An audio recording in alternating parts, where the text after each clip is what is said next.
everybody. Welcome you all to the watch party. We have Finding the Mountain of Moses with Ryan. Thank y'all so much for tuning in. Happy Wednesday to all of you. We're halfway there, y'all. Hump day. Tomorrow, mama's got to go to the doctor. My back hurt. Y'all, I'm trying. But we are here for this. If you have not checked out the live stream we did last night, where we got a summary of so far day 1 and 2 of the Tyler Robinson prelim trial hearings. Make sure you go check that out. Hit the like button and hype these videos up. Tell YouTube you enjoying the content so we can keep this up in the algorithm. All right. We are excited, you all. Francisca say y'all better hit that like button like you mean it. Do what Francisca say now. Don't make them mad. And make sure you are subscribed to the Lady Luck Club. Turn on your notifications. If you have memberships, thank you so much for the support. Enjoy all that great content. I'm ready to get started. Juju is up in here. Shout out to all of you all, to the members, to the Lucksters, to the mods. I have the best mods on YouTube. Thank you all so much for your support and for holding it down. Minnie's up in here. Juju is up in here. Francisca's up in here. I appreciate all of you all. We're about to get up to it. Let's bring on up Ryan, who's here with us. What's going on, honey? Hey. Nice to see you. Oh, good to see you as always. Yeah. So I'm excited, you all. This is 25 minutes, but listen, we're gonna enjoy this. Okay, you have time today. You have time, Ryan. You got time. Yeah, for sure. It's, all right, we got time. Yeah, I never get to talk about this film that much anymore because it came out in 2017. But Glenn Beck called it a game changer for mankind, and that's why it went viral. Woo! So I think your audience will like it, and I'll love seeing you guys. Make sure you react to different things and type comments in there because that's all. Yes. That's like how I do research. That's how I know what works and what doesn't, and it's enjoyable for me. Awesome. So make sure you guys are engaged in that chat. Ask questions. We will be answering questions at the end. Yep, I'll be here to answer questions until 7 o'clock. So the film's like 25 minutes, something like that. Yeah. Yep. So we're not gonna hold you all forever, but we got time to get through the film, and Ryan is gonna answer you all's questions, check out you all's comments, and we're gonna get right into it. Are you ready? Because the eye is ready. Let's go. Oh my goodness, you all. This is gonna be a real treat. Okay. Hold on. Let me expand this out. Let me drop the video link in the chat. Make sure you guys go and check out Ryan Mauro's YouTube channel and show some love to this video. Show some love and support to this video. Subscribe if you have not subscribed, and make sure you hit that like button. This video has over 4 million views. Well over 4 million views. I'm excited. So let's get to this, you all. Hit the 4 where you can see in here. Let's go.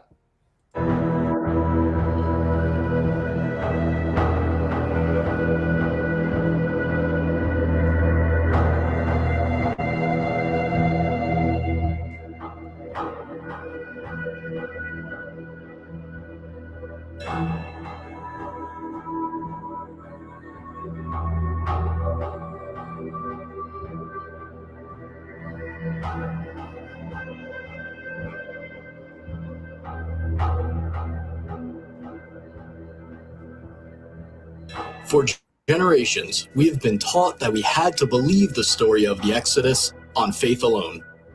We were told that Mount Sinai, where Moses received the 10 Commandments, was located in Egypt, but there was no real evidence to make it believable. No pictures of left-behind artifacts, practically nothing to validate one of the most important stories of the Bible. The Bible says over 70 times that the Israelites went out of Egypt to Midian, which would be mostly or entirely modern-day Saudi Arabia. Is it true that there is very little evidence that the Exodus story happened, or have we actually just been looking in the wrong spot? While the theory of Moses and the Israelites being in Saudi Arabia is a relatively new theory to those of us in the outside world, it isn't new to the locals living there. We were frequently approached by Saudis eager to talk to Americans for the first time face to face. And one of the first things they would say with excitement was, "Did you know Moses was here? Let me show you where he and his people were."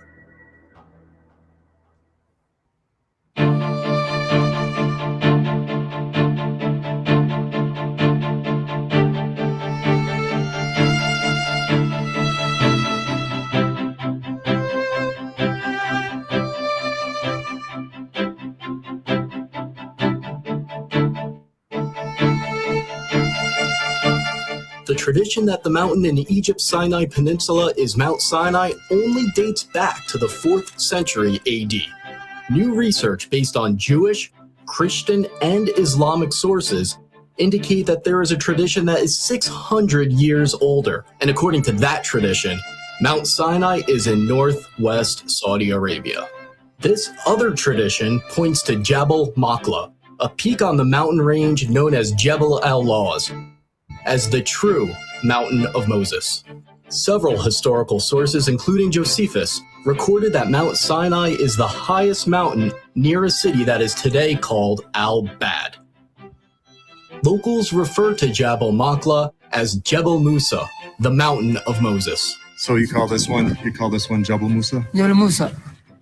One of the distinguishing features of this mountain is the blackened top that you can see right behind me. The Bible says that God descended upon Mount Sinai as a fire. The blackened peaks stick out from the surrounding areas, and the rocks are only black from the outside. Researchers disagree as to whether the blackened rocks are actual evidence of God descending upon the mountain as a fire like the Bible says, or whether it's natural volcanic rock. A small handful of Americans tried to sneak into this area in the late 1970s and the 1980s. They were arrested, and their photos and videos were confiscated by the Saudi police. Their evidence was lost. However, images and videos slowly began leaking out to the outside world. According to those who snuck in and were arrested, these sites were being kept secret by the Saudi regime, a theocracy that hid them from the world using fences and police and the threat of force. As I tried to understand why the Saudis were hiding this important site, I began reaching out to sources in the Islamic world. For 15 years, I've been in the fields of intelligence, counterterrorism, and international relations, and one of my best contacts had a story to tell. He used to belong to a jihadist group, and he even had meetings with Pakistani intelligence and close associates of Osama bin Laden. And now, he's speaking out for the first time. When I was in the jihad world, we all knew that the Mount Sinai was in Saudi Arabia. The people on the outside, even most Muslims, had no idea that it was there, because we fighters didn't want anyone to know about it. We all knew that the Saudi government hid it and protected it with security, and we all agreed with it. We believe that if a site, even a holy site, is visited by people and used for idolatry, it should be destroyed. But our hiding it, according to the Islamic law, is what saved it, so you can see it today and appreciate it.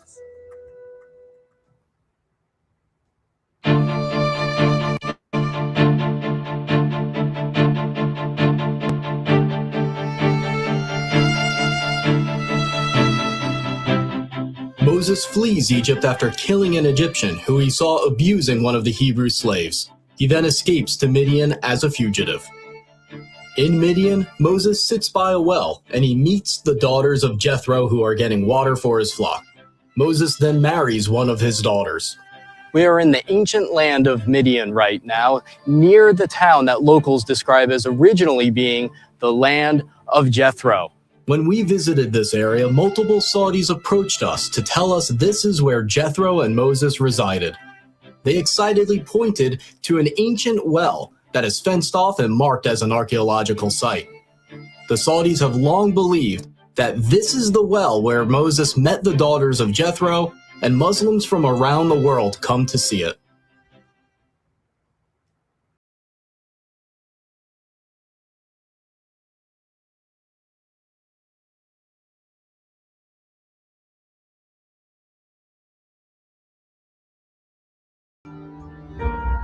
The book of Exodus says that the Red Sea crossing happened at a spot named Yam Suf, but experts have long disagreed about where it was. There are two proposed Red Sea crossing sites from Egypt into Saudi Arabia. The first candidate is at the Straits of Tiran, at the bottom of Egypt's Sinai Peninsula. The second candidate is at Egypt's Nuweiba Beach. Dr. Glenn Fritz, who has a PhD in environmental geography, conducted a massive study of the land and all the historical references about where the crossing happened. He found only one exact match: Egypt's Nuweiba Beach. Nuweiba Beach is almost 5 miles long and 3 miles wide, providing enough room for the Israelite population to fit. Here, they'd be trapped with the mountains on both sides, the Red Sea in front of them, and Pharaoh's army right behind them. Amazingly, there is a path under the water from Egypt into Saudi Arabia. The path is not too steep. The Israelites could have easily walked across if the waters were parted. Underwater research by Dr. Leonard Moeller showed strange shapes in the coral, leading some to believe that the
"70 palms."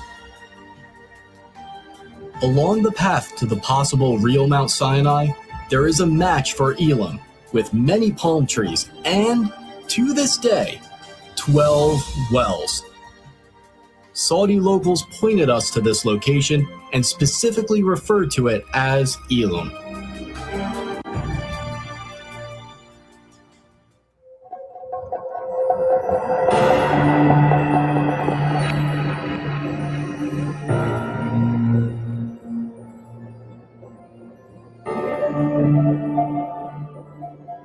Another major event by Mount Sinai is the incident with the golden calf. While Moses is up on Mount Sinai, some of his followers begin worshiping a golden calf. They place it up on a stand and begin worshiping around it, and they set up an altar in front of it. When Moses comes down from Mount Sinai, he destroys the golden calf and sprinkles its remains into the river that comes down from the mountain. Here, in front of the mountain, we have the remains of what may have been that golden calf worship site. Now behind me, in this fenced-in archaeological site that the Saudis are protecting, you see both a stand with many petroglyphs of cows and people worshiping cows, as well as a structure that is slightly lifted that may be the altar in front of the golden calf stand. There's a sign in Arabic and English warning intruders against going into the area. The local tradition that this is where the golden calf was is so strong that if you approach it, you'll be suspected of searching for gold. According to the Bible, the worshippers of the golden calf say, "These are your gods, O Israel." This verse indicates that there are multiple depictions of bulls as the Israelites are worshiping the golden calf.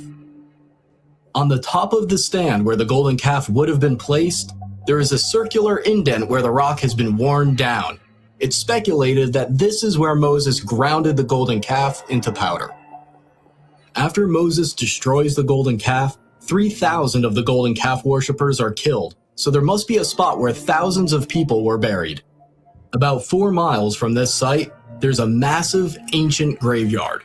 It appears to be a mass burial site where the graves were dug all at once. It's located just outside the plain where the Israelites would have camped, so it's exactly where it should be if this is where that story took place. Here too, the Saudis have a sign identifying it as an archaeological site, and it's patrolled by police.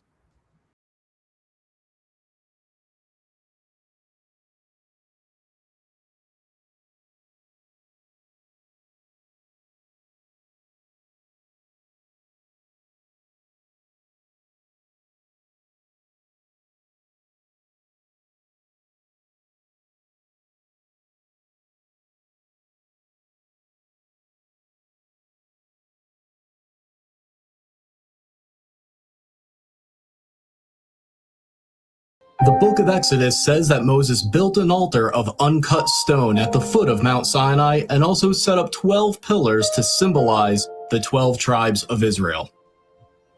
Right here at the foot of the mountain, we see this structure that resembles an ancient altar. And what we are standing in right now is probably the animal chutes that would lead them to sacrifice at the foot of the mountain. The animal chutes lead to this area of the structure, which may have been the slaughter platform for animal sacrifices. The Saudis, of course, say that this has nothing to do with Moses, but they admit that they found animal waste and bones underneath this area when they dug. People who have been to this site decades ago say that this site used to be much cleaner, and you could more clearly see the remains of about 12 pillars, as well as a stone platform that they would stand on. Near the altar and the 12 pillars, Moses reads to the Israelites the Book of the Covenant, and they agree to it. This means that Moses probably had a spot right above the altar that served as a stage in order to address the people.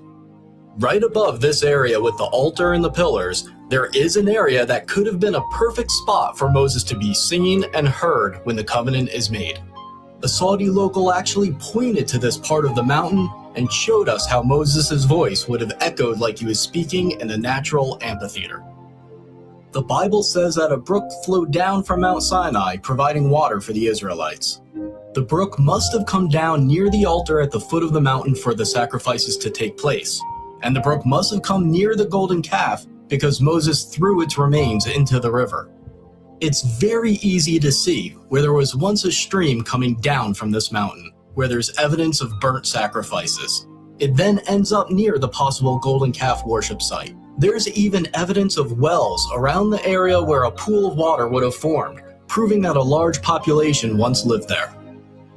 According to the Bible, the prophet Elijah travels to Mount Sinai, and once he gets there, he goes into a cave, and that's where he talks to God. The real Mount Sinai must therefore have a cave that is accessible, safe, and suitable for sleeping. This cave above the altar is about 15 feet high, 20 feet long, and 20 feet deep. If this is the real Mount Sinai, then this is almost certainly the cave of Elijah.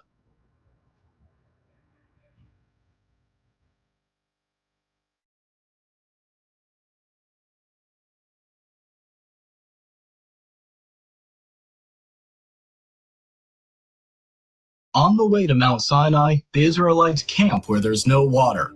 Moses goes up to a distinct rock and strikes it with his rod, and miraculously, water pours forth for his followers.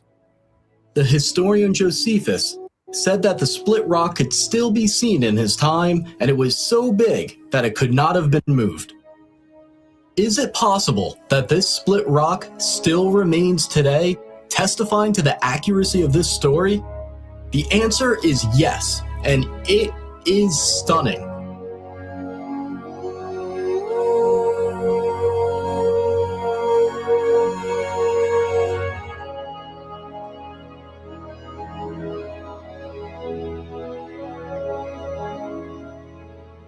This split rock was first discovered by Jim and Penny Caldwell, an American couple that was working in Saudi Arabia in the early 1990s. The local Bedouins have long had two names for this area, the Water of Moses and the Split Rock of Moses.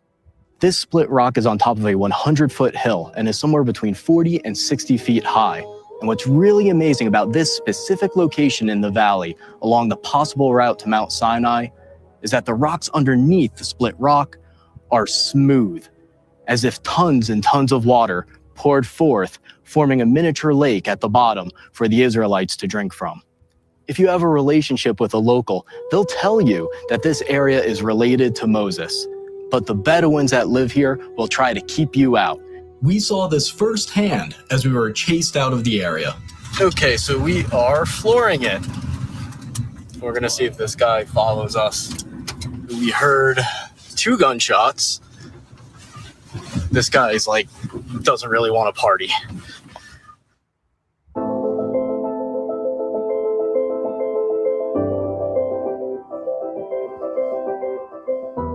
The Bible says the area near the split rock where the Israelites fought the Amalekites is named Rephidim, which means place of rest. Hebrew inscriptions we found there have been interpreted to say place of rest, the definition of Rephidim. Closer to the mountain, inscriptions have been found that Dr. Miles Jones, a scholar of ancient Hebrew, believes are talking about the battle with the Amalekites. He says one of the inscriptions refers to the death of an Amalekite. Nearby, there are 2 inscriptions that Dr. Jones believes are marking where a Hebrew mother and daughter died. The Bible says that God told the Israelites that they possess the land wherever the soles of their feet touch.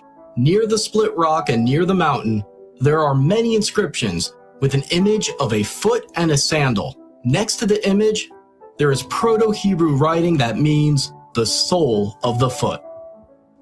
We also found inscriptions that were translated and found to refer to Yahweh, the Hebrew name for God.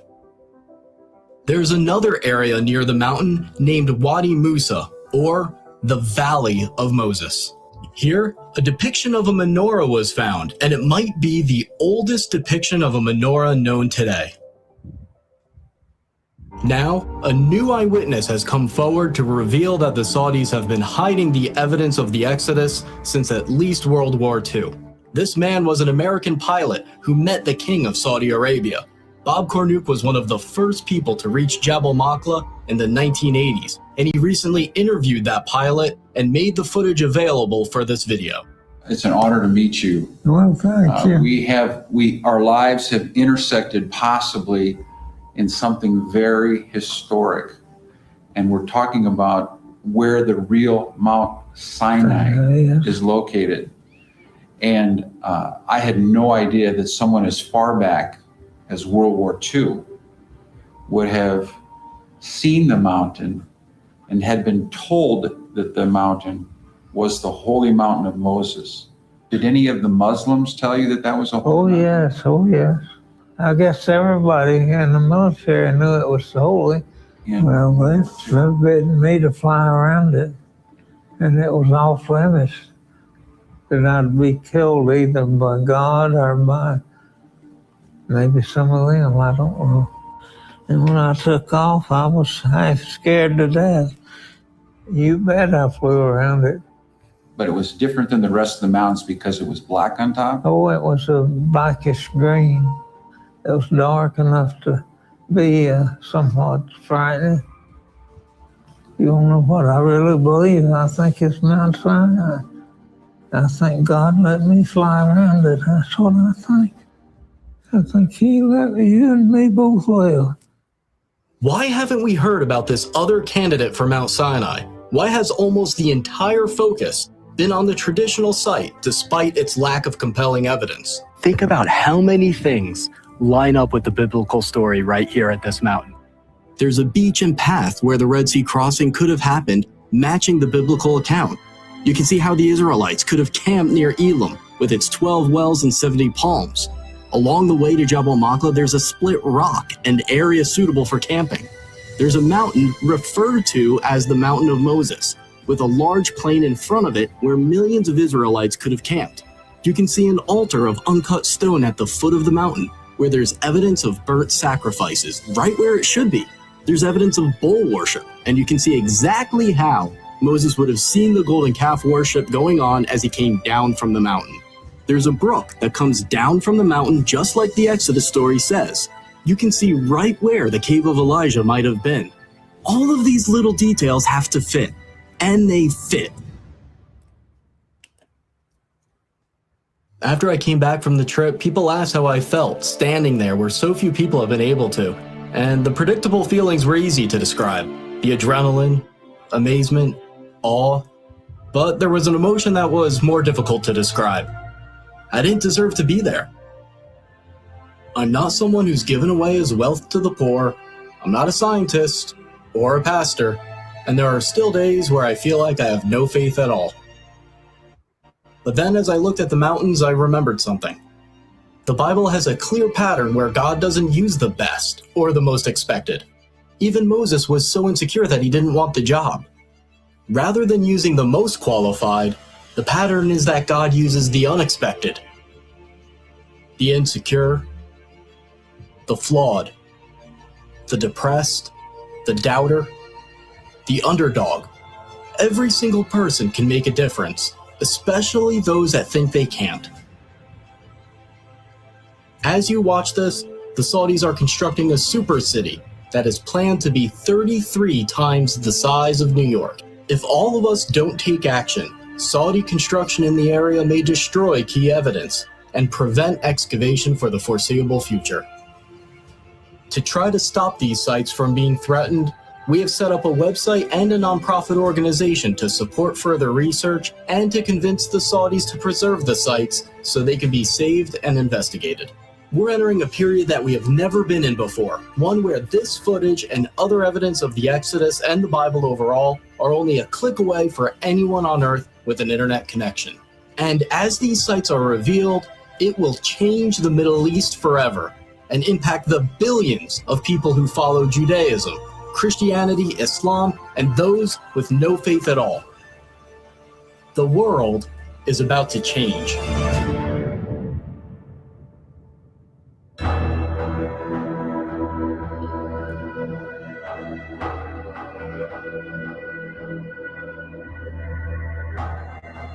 That is amazing. You can turn that off. This is amazing. How do you all feel? I feel inspired right now. I feel blessed. Oh my God. I saw this. You're looking at this pilot who talks about flying from World War II. And then you hear this quiver in his voice. And it almost makes you cry. Yeah. Where it's like it's an honor to have been able to cross this path, to be able to see the sighting, the Mount Sinai here. It is just an overwhelming feeling watching this and seeing the biblical reference as a Christian.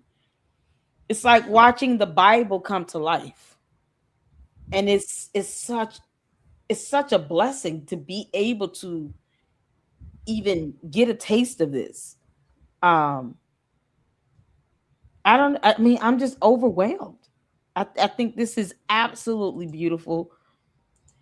Great research on this. Thank you. And I love how the Bible comes to life. You have the scripture, and then you show the site, and then you show the historical reference, and then you have the inserts from the interviews and all of these things to kind of help substantiate your research. But at the end of the day, I mean, it's exciting to see the scripture and then to see this image of what could have very well been the place where Moses led, millions out of captivity thousands of years ago. It's just, I put in a couple questions in the chat. I feel blessed right now. How you guys feeling in the chat? How you feeling, Ryan?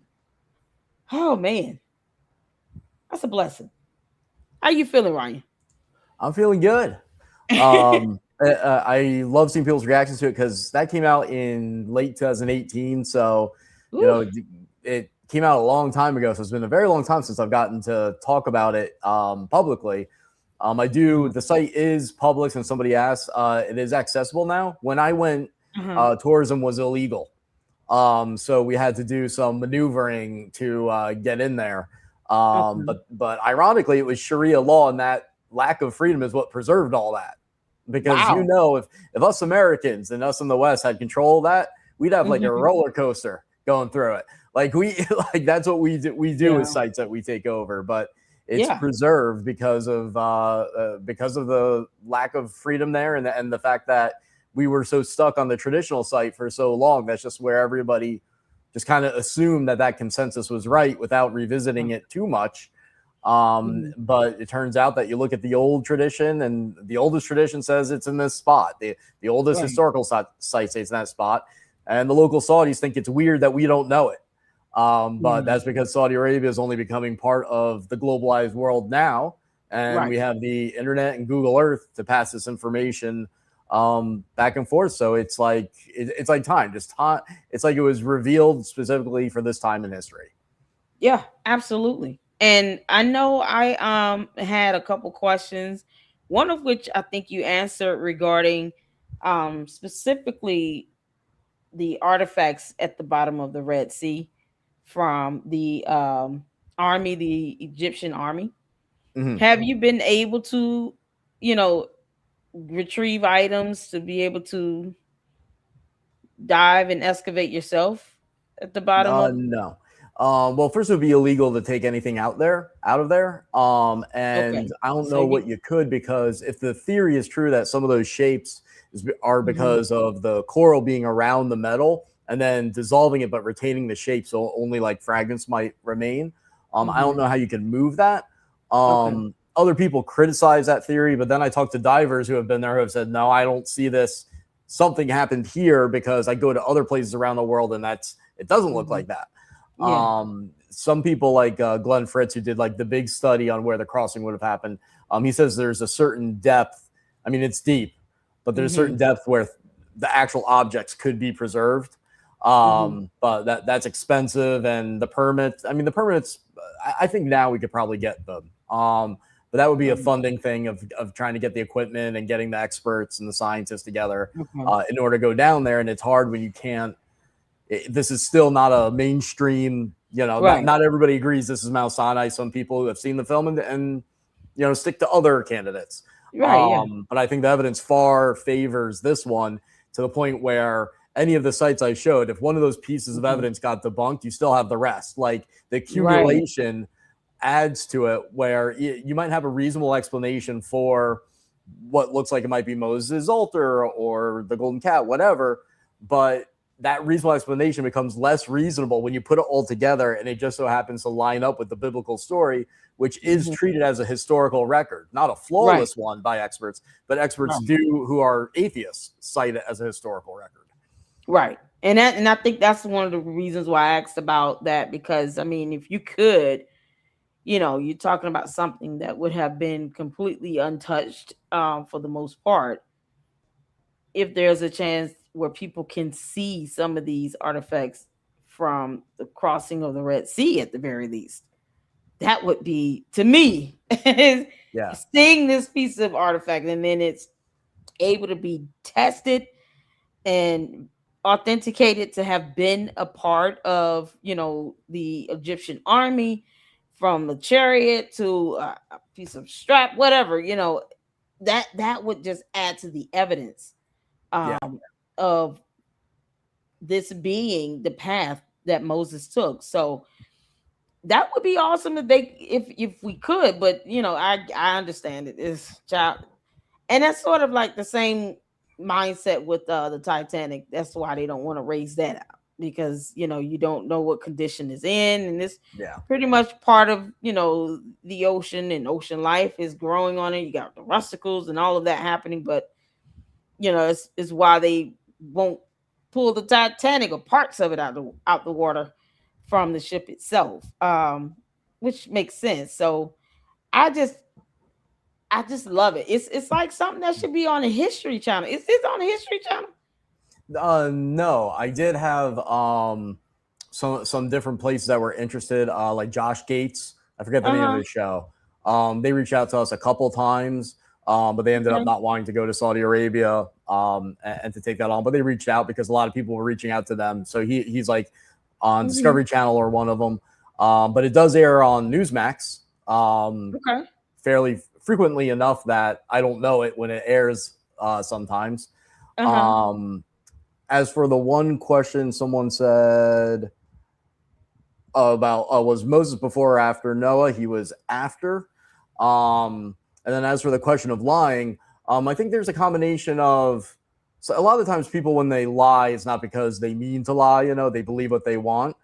So this consensus about where Mount Sinai is and the debate about it isn't mainstream even in Saudi Arabia among the academics. Among the locals, there's no question about it, but you talk to the academics and there's still going to be a bias towards the consensus, and that's true not just of religious stuff. It's like that's just archaeology and science across the board. Everything I've ever looked at, there's a consensus, and then it changes, but only whoever helps change it gets called weird at first. You know, it gets called fringe, and then it grows. And the dating on a lot of stuff in like I thought archaeology was a lot more firm in its judgments before I started getting into this, and now I see how virtually every spot on Earth is debated about what it means, and especially the dating. The dating gets adjusted and challenged all the time. So that makes it difficult to say, oh well, this is that and that is that. Like the graveyard there, I've since learned that the Saudis believe it's Neolithic, so they say it's too old. Like the Saudi rebuttal usually is that the stuff that is there is too old to line up with the Exodus, but it also hasn't been examined a lot. Like it's just there hasn't been much examination or even full examination in most cases, and you do have that bias in there, and they have to be concerned about Egypt too, because Saudi Arabia and Egypt, their partnership is very, very important for many reasons. Saudi Arabia giving any type of official recognition to the real Mount Sinai being in Saudi Arabia is very bad for Egypt, and that's their ally. And it can open up a lot. Like you'd have the problem of many people wanting to go there, and Saudi Arabia is a closed society, so you got to deal with that. You'd have to deal with the Islamist extremists who, when my film came out, some of them were saying it was part of an evil Jewish antichrist plot, and there have been death threats towards people who I work with, like a guy named Joel Richardson, and others for getting involved in this. There have been threats to us. Then the Saudis have to deal with that. So they have to deal with jihadists who don't like it, people who do like it coming in mass and having to contain that. They have to deal with Egypt, it being an issue. Israel could be an issue because it's, you know, it's important to them. And then you've got the consensus. So I can easily see why this would be considered problematic. And remember what that one jihadist source I have said. He was explaining, and I did verify this is true, where in like that hardcore Islam, any type of site that, even if it's connected to Muhammad or the Bible, even if whatever it is, if the site becomes worship, like people go there and they sell dirt and they say, oh, it's holy dirt, anything that to them that's offending God, and it has to be destroyed. So if you think that's going to happen at Mount Sinai and you believe that, what's the best thing to do? Not talk about it. Keep people away. Yeah. And that's it. You know what's so crazy is that we have to remember these, responses you get from these different countries. They've been at war and at heads with each other for, centuries. They're still warring over land. Yeah. So depending on who you're talking to, you're going to get a different version or variation of what you believe this to be. Even if you have someone come in and test, then that's going to be an issue. Well, who do we bring in to test? And are they part of this nation or this nation? It's always going to be some level of strife with this. When you have people who are simple researchers that just want to go in and test it to see what it is and not pick a side regarding the politics and, all of the just the historical infighting that's been going on. It's it's been one of those things that's just been a huge hindrance to finding out. Okay, let's just get a sample and test it and find out what the truth is. And they know in the back of their mind, for one country, it might be good for business. For another country, it might be bad for business. So that's what it comes down to. So it depends on who is speaking and who is coming from. With Ryan, he's saying, listen, I'm just coming in based on just the pure research of it all. I want to know what, if we can get it tested. I want to know if this is truly a horse or carriage from the Egyptian army. I just want to find out if this truly is tested to be this the pillars sacrifice, the split rock. I just want to know what does the evidence say, the artifacts. What am I going to get back if we were to do testing on this, and then share that with the people? That's it. And then if you want to say, hey, this is Israel, this is Saudi, or this is, you all go duke it out over there. But we just want the facts. And we want to be able to just stick to the research and leave all the other stuff on the sidelines, because it's been a hindrance for far too long. I think that would be a blessing to find out what do these artifacts test out to be. If they're beyond or they predate, the Exodus, great, but let the evidence tell us that. Let us do the testing so the evidence can show that. And you know what? Even test results get so debated that I think, I mean, I used to think it was much more solid. Like I said before, you do the tests and then the time period. And then I looked at things just not even biblically related, just like anything. And you're like, there's always some group of people that are saying, no, actually it's wrong. Or like archaeology is just, everything's debated. It's almost more of an art form than a science in a certain sense. But I do lead tours there now. For a while it was once a year, but with everything going on with Iran, I couldn't go this year. And believe it or not, it's safe. Because after the film came out, the Saudi authorities went and had a little talk with the Bedouins. I was about to ask that. You got shot at. Yeah, I don't think they were trying to hit me. I think they just want to scare me, make me go away. But they were like, that's now on in the world, and the Saudi authorities, I don't know if they threatened them, but they gave them a stern talking to, saying that when outsiders come here, we can't have footage like this getting out. So you got to knock that off. I have been a little harassed in the past, just vocally in that area. But when we go as a tour, it doesn't happen because you're with a group, and like that's only happened when it's been like me and like two other people. And so it actually is very, very safe. A lot of this is in the middle of the desert, so it's not like you're near a military target dealing with Iran. But once the situation with Iran settles down, I'll be going back, and then hopefully some people can join. Oh, that would be awesome. That would be awesome. So you have, let's see, a website you mentioned at the end where donations can be made, where they're trying to turn this into the super New York City. What? They were trying, and then it got all messed up. So that's on hold now, if not canceled. It's been scaled back because after Khashoggi, the writer, was killed by the Saudis, or they chainsawed him up into little pieces. There were a lot of sanctions, and people didn't want to invest. Because they felt he had some like Muslim Brotherhood, which is like a radical group, some connections that they didn't like, but he also wanted more openness. So he was a Saudi opponent of the government. The government chopped them up into little pieces. The world found out about it. So then they sanctioned them, and the investment dropped. And then there was just a lot of a lot of this opening up to the world for the first time. That's new to Saudis. So there were a lot of big plans that weren't fulfilled. It was just a mess. It was supposed to all be like done by 2030. And then it was, it's going to take longer. And then they basically just canceled most of it. My hope is that whole area just stays like that, because it's awesome when you drive in. Like there's something about driving for a while in the desert. It takes a while to really sink in. Like, this is where probably Moses and the Israelites were. And it's so much more powerful when you're there, not just to visually see it, but geographically. If you follow the Bible, it'll actually say they went east, west, south. Like, there's all these little directions in there. And so as we do it and you run into this stuff, there's just little things you'll notice that aren't even in the film. Just like how in where Jethro probably was, you can see Mount Sinai, what we think is Mount Sinai, off in the distance. Like for some reason, I understand why, but a lot of people are impacted by that when they go, because they go, oh, now it makes sense because there's the well, and then they're where nearby, like across the street, you could say, is where Jethro and that tribe would have been. And then you can see exactly how when Jethro mentions Mount Sinai to Moses, like you can see it right there. You're like, oh, I get it. I can see how that played out right here. Yeah. Yeah. And I think it was the palms and those 12 wells that did it for me. Yeah. It was just beautiful. I mean, and you like these 70 palm trees sitting in the desert.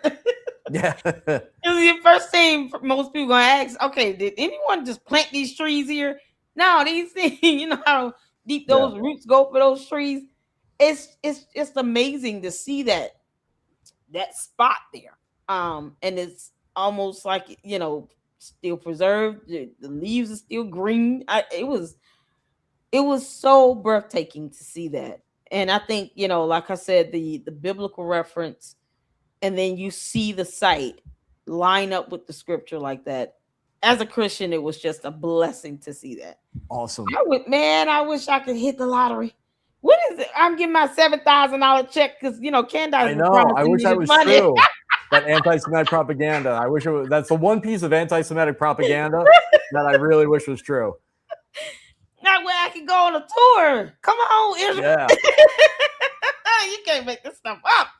Oh my goodness. This was amazing. If you guys have any questions in the chat, by all means, please, because we're running up to 8 minutes to 7 and Ryan's got to run. But I wanted to make sure for all of you all out there that have questions, please ask your questions. And if we don't see your questions in the chat, you guys can always leave your comments on the video. Ryan is on YouTube. He's on X. We got to get your plugs in. Where else can we find you? So any of the social media, it'll either be Ryan Mauro, Mauro, or Real Ryan Mauro. And then if people want to support my work, the website you can donate at now is ryanmauro.com. You can go to the Sinai and Arabia website for research and things like that. But there's a new entity, nonprofit, that I use to try to keep myself able to do these things, because it's not really a paying thing, or if it does, it's not well.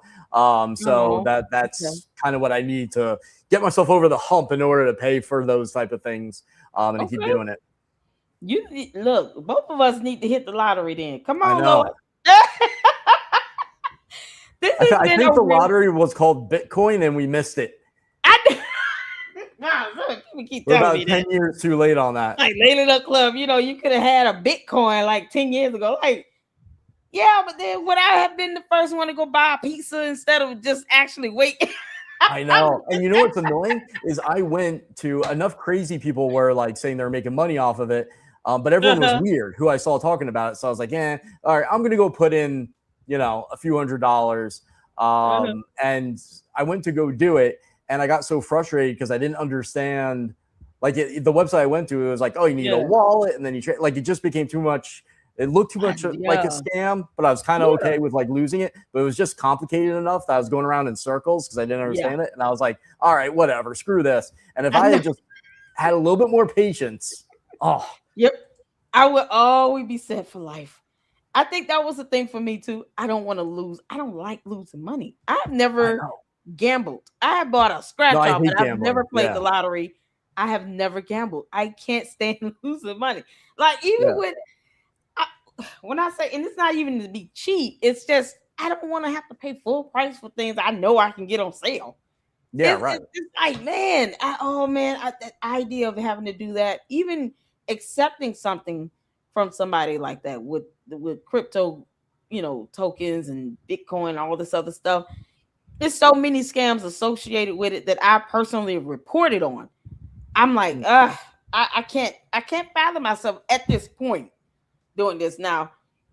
When it first hit, probably. I have friends who are like crypto professionals and who advise me and stuff. So I've learned a little bit about. I don't understand it. Don't get me wrong, but I've learned a little bit about like which ones are doing well, which ones aren't, and that type of thing. But North Korea and Russia just keep hacking them and just keep stealing all this money.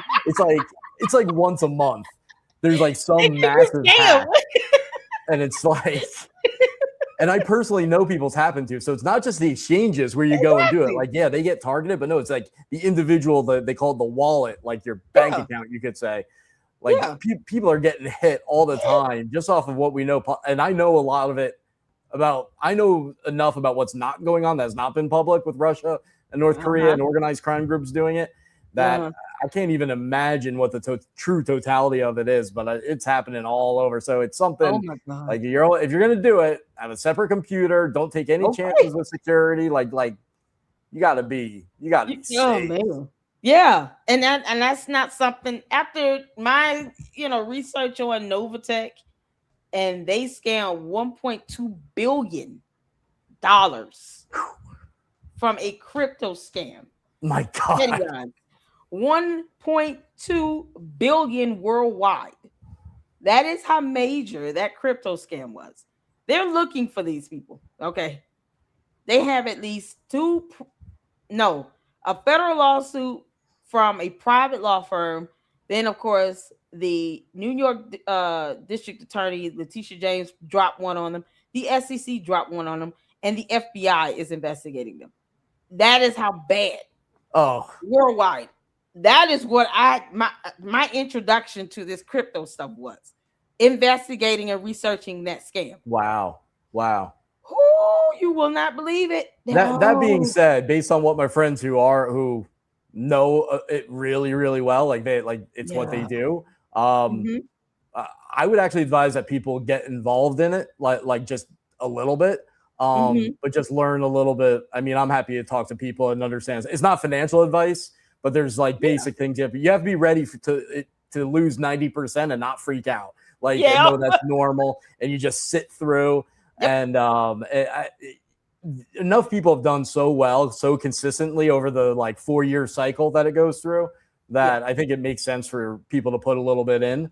But before I run, there was somebody who, yes, I forget her real name, but I won't say it. But she wants to know, will Candace run to Russia before or after Tyler's trial? I don't know how long the trial will go for. I don't know that stuff well enough. The court and legal stuff like that. But I would say pay more attention to the Macrons, the lawsuit against her with that, and Brian Harpole, right?